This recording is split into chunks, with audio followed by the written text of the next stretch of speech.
Why some people hate crowded places. There is a specific kind of exhaustion that has nothing to do with physical effort. It is the exhaustion of being surrounded. This is not about fear, it is about a processing cost. The easy explanation is social anxiety or a simple preference for quiet. Many assume the person who avoids crowds is timid, misanthropic, or afraid of judgment. This assumes the problem is other people. But often the problem is not the people, but the sheer volume of them.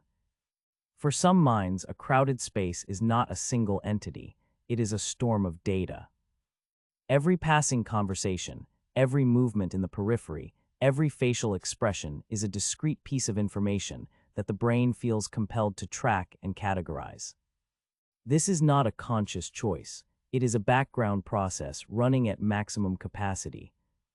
The mind is constantly filtering, sorting, and predicting the movements of hundreds of strangers simultaneously. This intense cognitive load consumes a vast amount of mental energy. The desire to leave a crowded place is therefore not a rejection of socializing. It is an attempt to conserve a finite resource, attentional energy. The brain is signaling that its processing limits have been reached, and continued exposure will lead to a system overload, a feeling of being mentally drained and overstimulated. The person who avoids these environments gains a significant degree of control. They can regulate their sensory input, manage their cognitive load, and maintain a state of internal calm.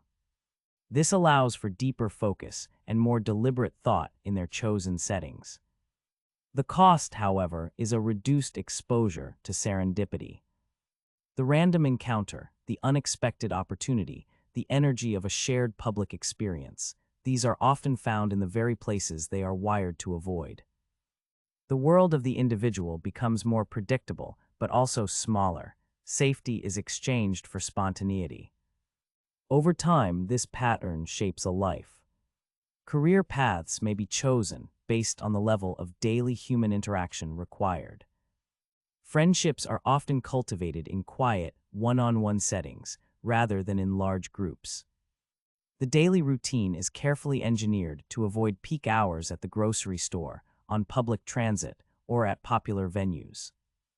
This is not a life of forced isolation, but a life of meticulous environmental curation.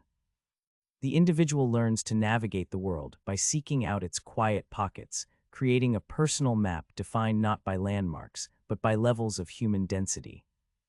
It is a quiet negotiation with the modern world, an attempt to find a sustainable level of stimulation in an environment that is constantly demanding more.